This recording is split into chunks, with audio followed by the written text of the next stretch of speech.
Mensajes de Esperanza presenta. Lectura sin comentario del libro El deseado de todas las gentes. Capítulo 53. El último viaje desde Galilea. Al acercarse el fin de su ministerio, cambió Jesús su manera de trabajar. Antes, había procurado rehuir la excitación y la publicidad. Había rehusado el homenaje del pueblo y pasado rápidamente de un lugar a otro cuando el entusiasmo popular en su favor parecía volverse ingobernable. Vez tras vez había ordenado que nadie declarase que él era el Cristo. En ocasión de la fiesta de las cabañas, su viaje a Jerusalén fue hecho secreta y apresuradamente. Cuando sus hermanos le instaron a presentarse públicamente como el Mesías, contestó: «Mi tiempo aún no ha venido». Hizo su viaje a Jerusalén sin ser notado y entró en la ciudad sin ser anunciado ni honrado por la multitud. Pero no sucedió así en ocasión de su último viaje. Había abandonado a Jerusalén por una temporada a causa de la malicia de los sacerdotes y rabinos. Pero ahora regresó de la manera más pública, por una ruta tortuosa y precedido de un anuncio de su venida que no había permitido antes. Estaba marchando hacia el escenario de su gran sacrificio, hacia el cual la atención del pueblo debía dirigirse. Y como Moisés levantó la serpiente en el desierto, así es necesario que el Hijo del Hombre sea levantado. Como los ojos de todo Israel se habían dirigido a la serpiente levantada, símbolo de su curación, así los ojos debían ser atraídos a Cristo, el sacrificio que traería salvación al mundo perdido. Era un concepto falso de la obra del Mesías y una falta de fe en el carácter divino de Jesús, lo que había inducido a sus hermanos a instarle a presentarse públicamente al pueblo en ocasión de la fiesta de las cabañas. Ahora, con un espíritu análogo a este, los discípulos quisieron impedirle hacer el viaje a Jerusalén. Recordaban sus palabras referentes a lo que había de sucederle allí, conocían la hostilidad implacable de los dirigentes religiosos, y de buena gana hubieran disuadido a su maestro de ir allá. Para el corazón de Cristo, era una prueba amarga avanzar contra los temores, los desengaños y la incredulidad de sus amados discípulos. Era duro llevarlos adelante a la angustia y desesperación que les aguardaban en Jerusalén. Y Satanás estaba listo para apremiar con sus tentaciones al Hijo del Hombre. ¿Por qué iría ahora a Jerusalén, a una muerte segura? En todo su derredor había almas hambrientas del pan de vida. Por todas partes había dolientes que aguardaban su palabra sanadora. La obra que había de realizarse mediante el Evangelio de su gracia solo había comenzado. Y él estaba lleno de vigor en la flor de su virilidad. ¿Por qué no se dirigiría hacia los vastos campos del mundo con las palabras de su gracia, el toque de su poder curativo?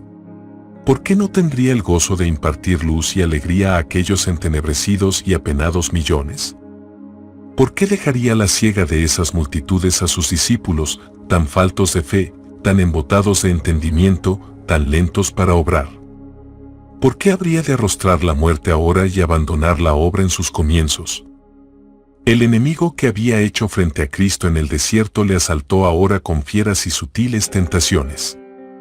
Si Jesús hubiese cedido por un momento, si hubiese cambiado su conducta en lo mínimo para salvarse, los agentes de Satanás hubieran triunfado y el mundo se hubiera perdido. Pero Jesús afirmó su rostro para ir a Jerusalén. La única ley de su vida era la voluntad del Padre. Cuando visitó el templo en su niñez, le dijo a María: «¿No sabíais que en los negocios de mi Padre me conviene estar?».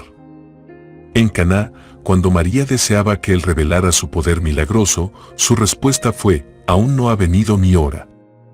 Con las mismas palabras respondió a sus hermanos cuando le instaban a ir a la fiesta. Pero en el gran plan de Dios había sido señalada la hora en que debía ofrecerse por los pecados de los hombres, y esa hora estaba por sonar. Él no quería faltar ni vacilar. Sus pasos se dirigieron a Jerusalén, donde sus enemigos habían tramado desde hacía mucho tiempo quitarle la vida, ahora la depondría. Afirmó su rostro para ir hacia la persecución, la negación, el rechazamiento, la condenación y la muerte. Y envió mensajeros delante de sí, los cuales fueron y entraron en una ciudad de los samaritanos, para prevenirle. Pero los habitantes rehusaron recibirle, porque estaba en camino a Jerusalén. Interpretaron que esto significaba que Cristo manifestaba preferencia por los judíos, a quienes ellos aborrecían con acerbo odio. Si él hubiese venido a restaurar el templo y el culto en el monte Gerizim, le hubieran recibido alegremente, pero iba en camino a Jerusalén, y no quisieron darle hospitalidad. Cuán poco comprendieron que estaban cerrando sus puertas al mejor don del cielo. Jesús invitaba a los hombres a recibirle, les pedía favores, para poder acercarse a ellos y otorgarles las más ricas bendiciones. Por cada favor que se le hacía, devolvía una merced más valiosa. Pero aquellos samaritanos lo perdieron todo por su prejuicio y fanatismo. Santiago y Juan, los mensajeros de Cristo, se sintieron vejados por el insulto inferido a su Señor. Se llenaron de indignación porque él había sido tratado tan rudamente por los samaritanos a quienes estaba honrando con su presencia.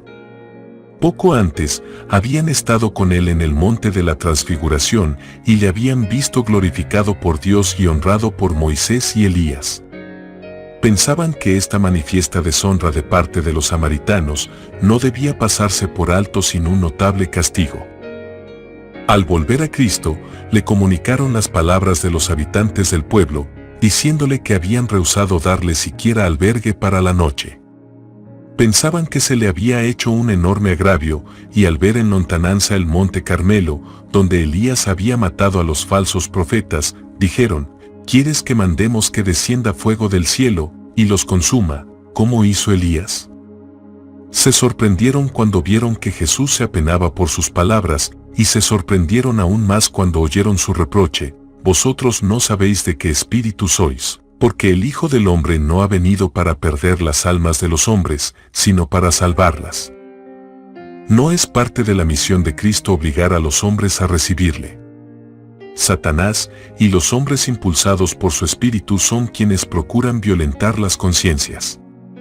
Pretextando celo por la justicia, los hombres que están confederados con los ángeles malos acarrean sufrimientos a sus prójimos, a fin de convertirlos a sus ideas religiosas. Pero Cristo está siempre manifestando misericordia, siempre procura conquistarlos por la revelación de su amor. Él no puede admitir un rival en el alma ni aceptar un servicio parcial, pero desea solamente un servicio voluntario, la entrega voluntaria del corazón, bajo la compulsión del amor. No puede haber una evidencia más concluyente de que poseemos el espíritu de Satanás que el deseo de dañar y destruir a los que no aprecian nuestro trabajo u obran contrariamente a nuestras ideas. Todo ser humano pertenece a Dios en cuerpo, alma y espíritu. Cristo murió para redimir a todos. Nada puede ser más ofensivo para Dios que el hecho de que los hombres, por fanatismo religioso, ocasionen sufrimientos a quienes son adquisición de la sangre del Salvador. Y partiéndose de allí, vino a los términos de Judea y tras el Jordán, y volvió el pueblo a juntarse a él, y de nuevo les enseñaba como solía. Gran parte de los meses finales del ministerio de Cristo se pasó en Perea, la provincia tras el Jordán con respecto a Judea. Allí la multitud se agolpaba a su paso, como en los primeros días de su ministerio en Galilea, y él repitió mucha de su enseñanza anterior. Así como enviara a los 12, designó el Señor a un otros 70, los cuales envió de 2 en 2 delante de sí, a toda ciudad y lugar a donde él había de venir. Estos discípulos habían estado algún tiempo con él, preparándose para su trabajo. Cuando los 12 fueron enviados a su primera gira misionera, otros discípulos acompañaron a Jesús en su viaje por Galilea. Allí tuvieron ocasión de asociarse íntimamente con él y de recibir instrucción personal directa. Ahora este grupo mayor también había de partir en una misión por separado.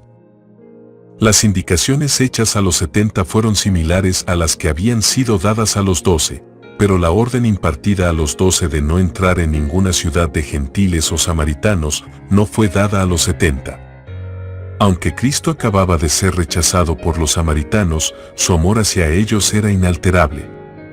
Cuando los 70 partieron en su nombre, visitaron ante todo las ciudades de Samaria. La visita del Salvador mismo a Samaria, y más tarde la alabanza al buen samaritano y el gozo agradecido del leproso samaritano, quien de entre 10 fue el único que volvió para dar gracias a Cristo, fueron hechos de mucho significado para los discípulos. La lección penetró profundamente en el corazón de ellos. Al comisionarlos inmediatamente antes de su ascensión, Jesús mencionó a Samaria junto con Jerusalén y Judea como los lugares donde debían predicar primeramente el Evangelio. Su enseñanza los había preparado para cumplir esta comisión. Cuando en el nombre de su Señor fueron ellos a Samaria, hallaron a la gente lista para recibirlos. Los samaritanos se habían enterado de las palabras de alabanza de Cristo y de sus obras de misericordia en favor de hombres de su nación. Vieron que a pesar del trato rudo que le habían dado, él tenía solamente pensamientos de amor hacia ellos, y sus corazones fueron ganados.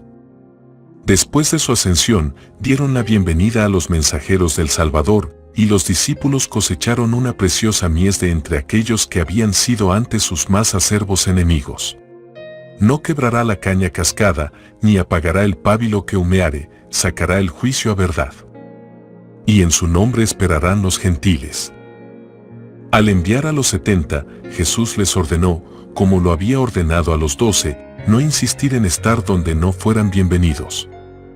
En cualquier ciudad donde entrareis, y no os recibieren, les dijo, saliendo por sus calles, decid, aún el polvo que se nos ha pegado de vuestra ciudad a nuestros pies, sacudimos en vosotros. Esto empero sabed, que el reino de los cielos se ha llegado a vosotros.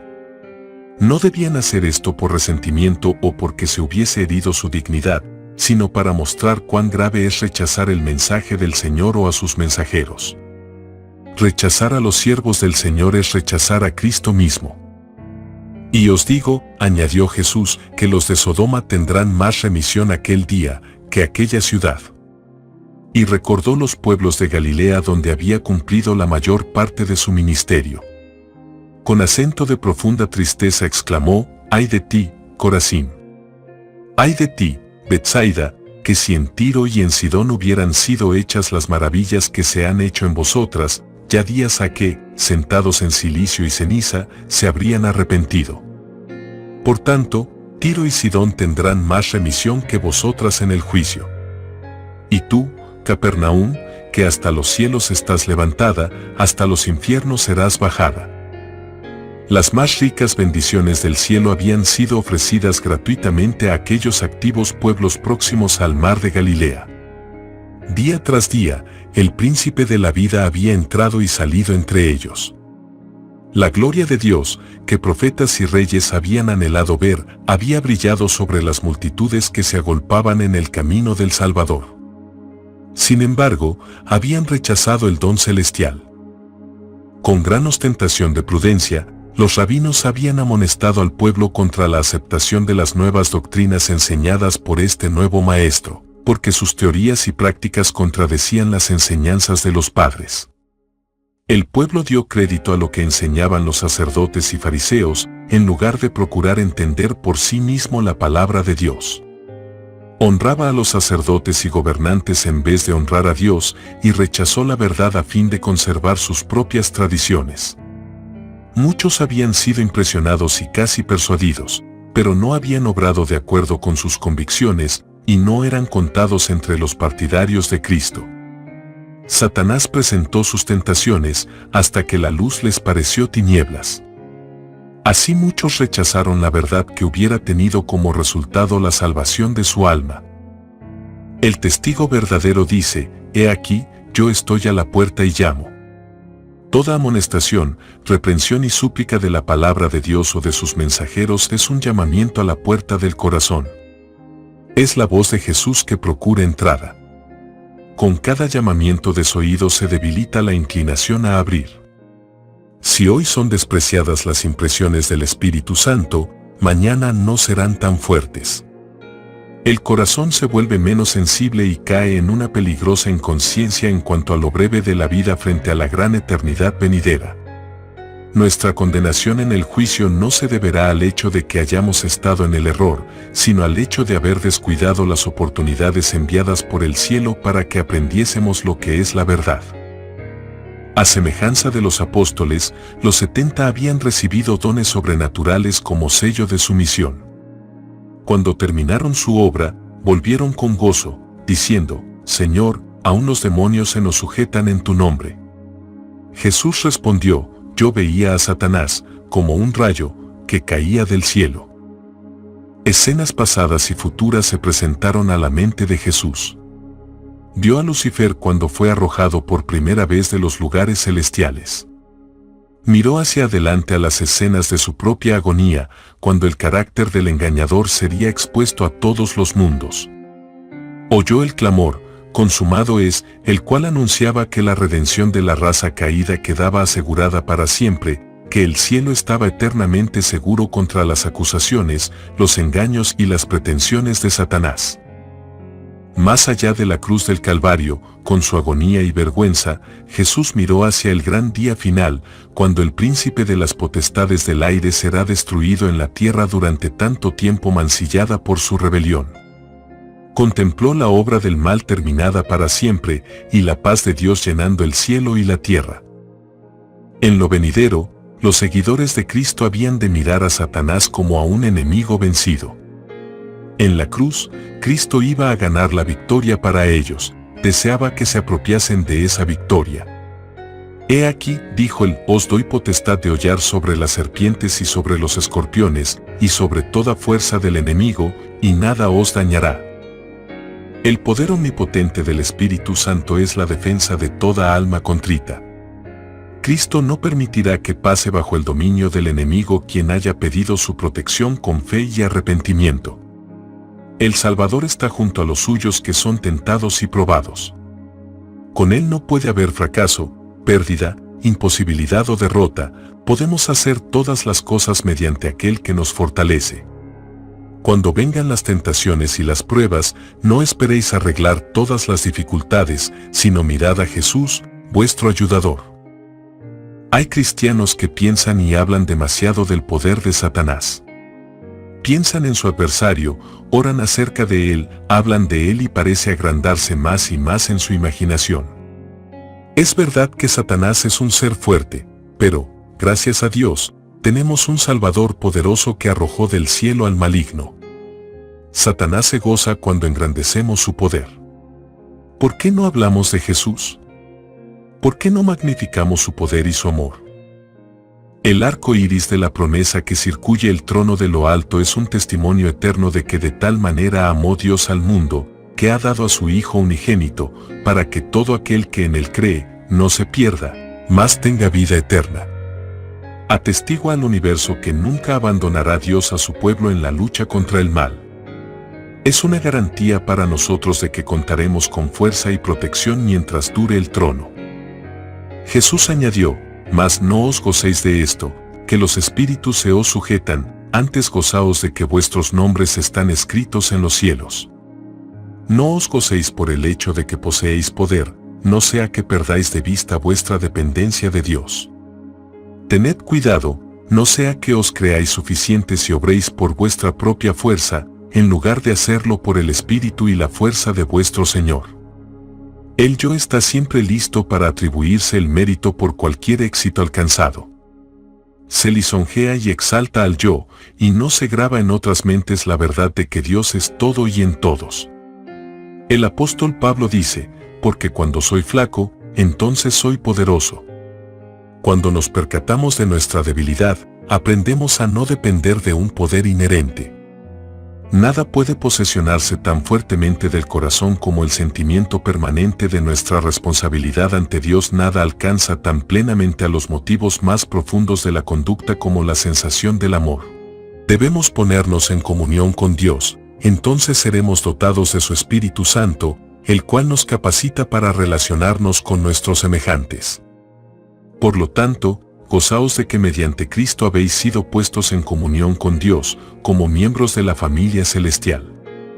Mientras miréis más arriba que vosotros mismos, tendréis un sentimiento continuo de la flaqueza de la humanidad. Cuanto menos apreciéis el yo, más clara y plena será vuestra comprensión de la excelencia de vuestro Salvador. Cuanto más estrechamente os relacionéis con la fuente de luz y poder, mayor luz brillará sobre vosotros y mayor poder tendréis para trabajar por Dios. Gozaos porque sois uno con Dios, uno con Cristo y con toda la familia del cielo.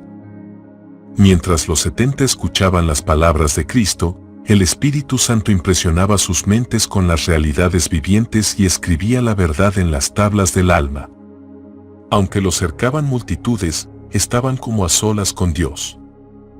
Conociendo que ellos habían sido dominados por la inspiración de la hora, Jesús se alegró en espíritu y dijo: Yo te alabo, oh Padre, Señor del cielo y de la tierra, que escondiste estas cosas a los sabios y entendidos, y las has revelado a los pequeños. Así, Padre, porque así te agradó.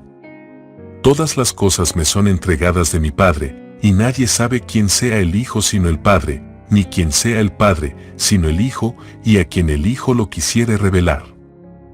Los hombres honrados por el mundo, los así llamados grandes y sabios, con su alardeada sabiduría, no podían comprender el carácter de Cristo. Le juzgaban por la apariencia exterior, por la humillación que le cupo como ser humano.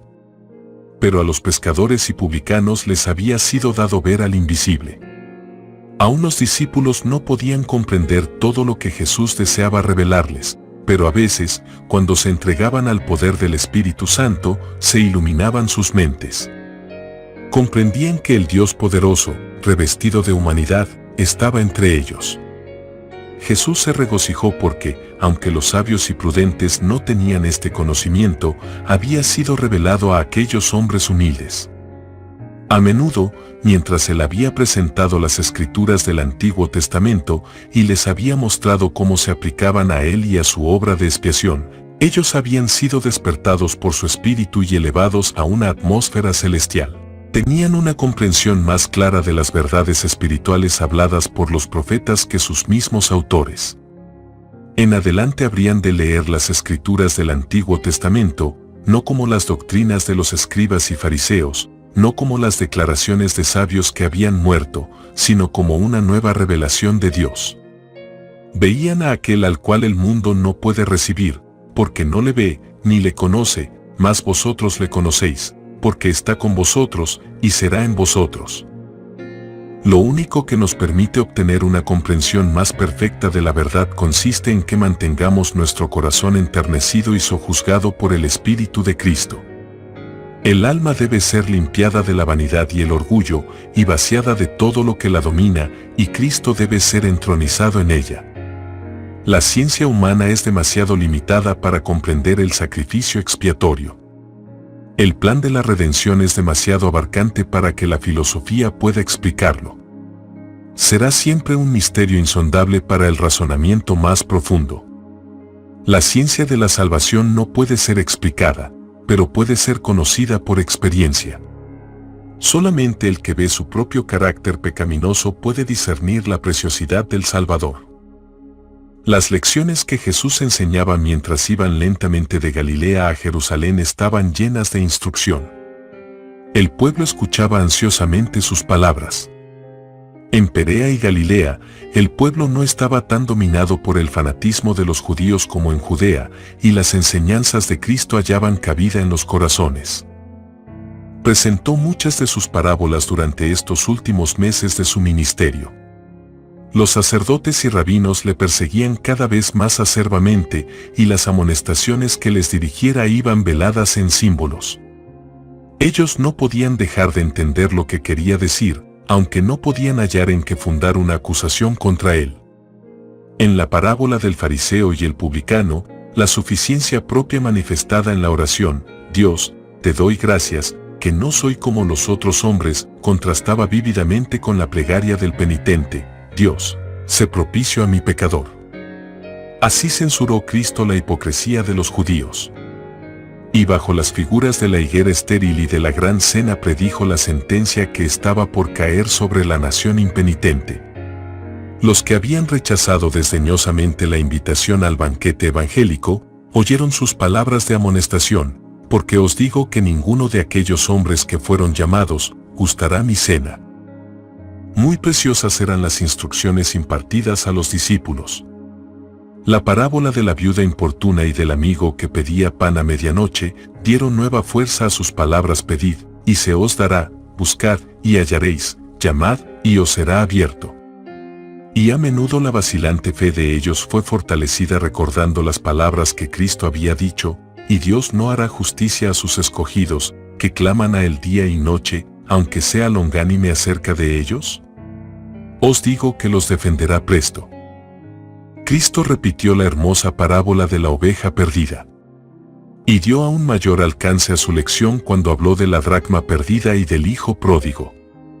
Los discípulos no podían apreciar entonces toda la fuerza de estas lecciones, pero después del derramamiento del Espíritu Santo, cuando vieron la conversión de numerosos gentiles y la ira envidiosa de los judíos, comprendieron mejor la lección del hijo pródigo y pudieron participar del gozo de las palabras de Cristo: más era menester hacer fiesta y holgarnos, porque este mi hijo muerto era, y ha revivido, habíase perdido, y es hallado.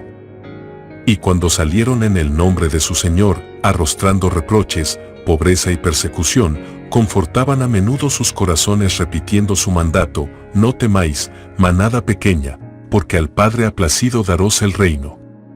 Vended lo que poseéis, y dad limosna, haceos bolsas que no se envejecen, tesoro en los cielos que nunca falta, donde ladrón no llega, ni polilla corrompe. Porque donde está vuestro tesoro, allí también estará vuestro corazón. Que Dios te bendiga abundantemente.